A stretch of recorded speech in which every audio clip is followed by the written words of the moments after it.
Yo, I thought this week's episode was really good, but like that preview for next episode, there's not actually an episode next week, but the following week, this was actually the last episode of 2017 of Dragon Ball Super. So round of applause for that. But no, I thought that next episode preview was wild. So I can't wait.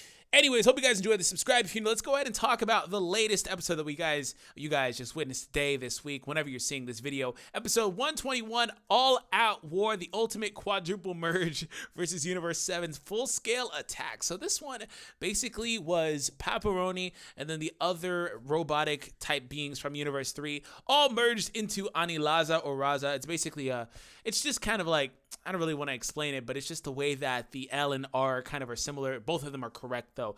But I'll just call it Aniraza because that's easier for me. So that being said, merged into Aniraza. And what happened was Universe 7 literally had to team up to beat that being. It was that powerful, that fast, that strong physically. It just was too much. Aniraza was too much for them.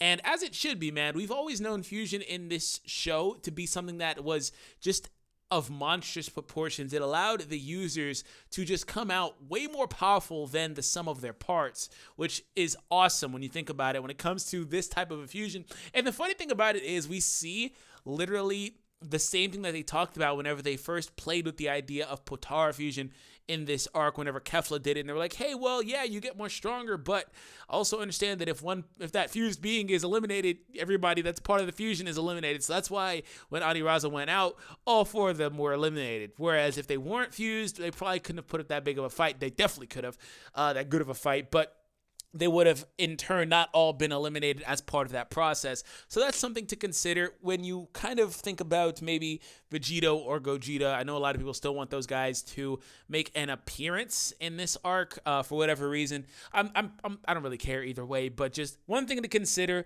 I feel like the story's moved away from something like that, but it could be cool. But if they wind up getting eliminated, which they probably won't, both characters will be out.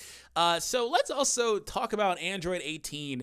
Android 18, last week in the next episode preview, it looked like Android 17 was going to wind up getting eliminated because he was clearly shown falling off some sort of cliff or ledge or something like that. So in this episode, what happened was Aniraza was able to, as I said, key in on Android 17 while also fighting everybody. So he realized Android 17 was losing ground. Android 17 put up his green barrier, his trademark barrier, but it wasn't enough. The ground gave way, which let's talk about that momentarily, just for a brief moment.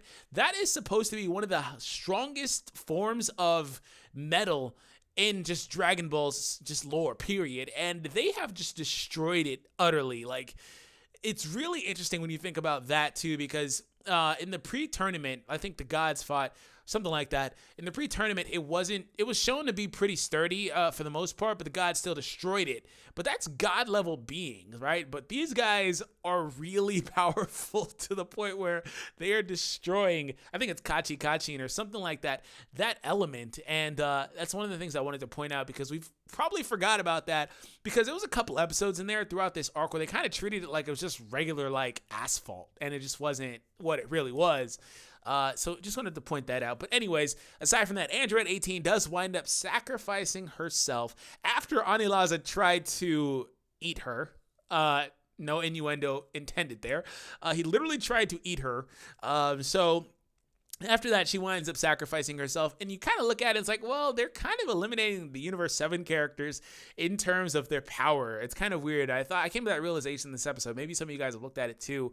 Aside from, I guess, well, it's kind of weird, but lately they have been because, you know, Tien Shinhan and Master Roshi's placements on the power scale could be kind of wonky, but still, just lately I was like feeling that way. So really, it's going to be interesting to see who winds up being the next one to get eliminated. Because right now, it's more of an even fight. It's 5-on-3. Of course, we know how powerful Dispo and Topo are for the most part. We kind of know how powerful Jiren is. I don't feel like he went 100%, but we know how powerful those guys are in relation. So it's going to come down to like a couple of double teams. And one thing I want to kind of point out, again, Android 18 did wind up eliminating herself, sacrificing herself for Android 17, which made sense because Android 18 just wasn't in the stratosphere power-wise as everybody else that was there. Android 17 is, Android 18 is not in that that same wavelength of power.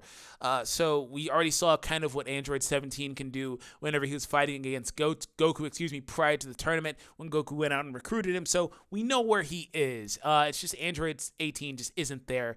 So it makes more sense as far as having a more competitive atmosphere. And Android 17 did not disappoint. It was nice to see Krillin call him bro, but Android 17 basically winds up stealing the spotlight, to quote Vegeta. So Android 17 is the one that gets the big elimination on Aniraza at the end of the fight there. And interesting thing about Aniraza is it grows wings, so it can fly, shoots out this ki blast right before Android 17 beats him, and they get into this really, really big beam struggle. That's probably the best part of the episode. Everybody powers up and all that stuff, and they just are all going at it. And it's cool to see Frieza there too, because if you guys were paying attention, Frieza's been reluctant to join in on any of these fights really throughout the entirety of the tournament. We really haven't seen that much for Frieza, which is why I kind of feel like after the tournament, they're going to come back to Frieza and his motives and stuff like that. A lot of the stuff that we've really gotten away from, that they kind of have been teasing and we got away from, and we're going to have to explore more of Frieza and his role in all of this, because he hasn't been present, or he's been just blatantly standing on the sidelines just, chilling. He's laying in the cut, basically, just chilling in the background. So Frieza did wind up having to join in. It kind of was forced because Aniraza went after him, and Frieza had a funny line there. He's like, oh, are you going after me because you feel like I'm weaker? He's like, Frieza, you're not Ultra Instinct level. Maybe, I don't know, you're not there yet, maybe in the future, but yeah, you are weaker, sorry. He's like, oh, you're gonna feel, you're wrong about that. Like, Frieza, stop. I know you have supreme confidence in yourself, but like, no. So anyways, I did enjoy all of that. I thought it was pretty fun. I did enjoy the return of Super Saiyan God earlier on in the episode too. It's always nice to see Super Saiyan God. It kind of feels kind of fan fiction-y, but not fan fiction, fan service-y, but I do like to see it whenever it does happen. Aside from that, I don't really have any other gripes for the episode. I tend not have anything bad I don't really like about these episodes these days, because Super still has this stigma from a lot of the people that started watching it when it was new and all this. Oh, Super sucks.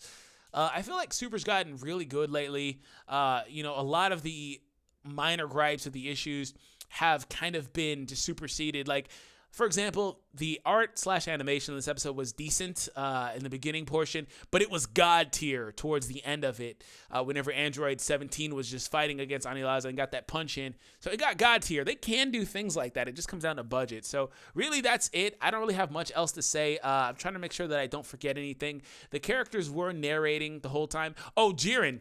Jiren had this really nice drop line in there. He was like, how did the last victory you'll ever experience feel? And I was like, this guy's a badass, bro. This guy's a badass. He just is. I burped a little bit, but he is, man. Jiren comes in there and he just shuts it down, bro. So next week episode preview, like I said, looks amazing. So we're going to have, not next week, the following week. It's going to take a little bit to get used to that. I assure you, next Saturday, I'm still going to check for an episode and be like, oh, yeah, there's no episode. So, yeah. So anyways, it looks amazing. We're going to have a lot to kind of decompress, because we are finally at a position where we know where we are. We knew it was going to get here. Universe 7 versus Universe 11. Jiren's universe. Anyways, hope you guys enjoy this. Subscribe if you're new. Have an awesome day. Thank you guys for the continued support, and I will catch you guys in the next Dragon Ball Super video. Take it easy, guys.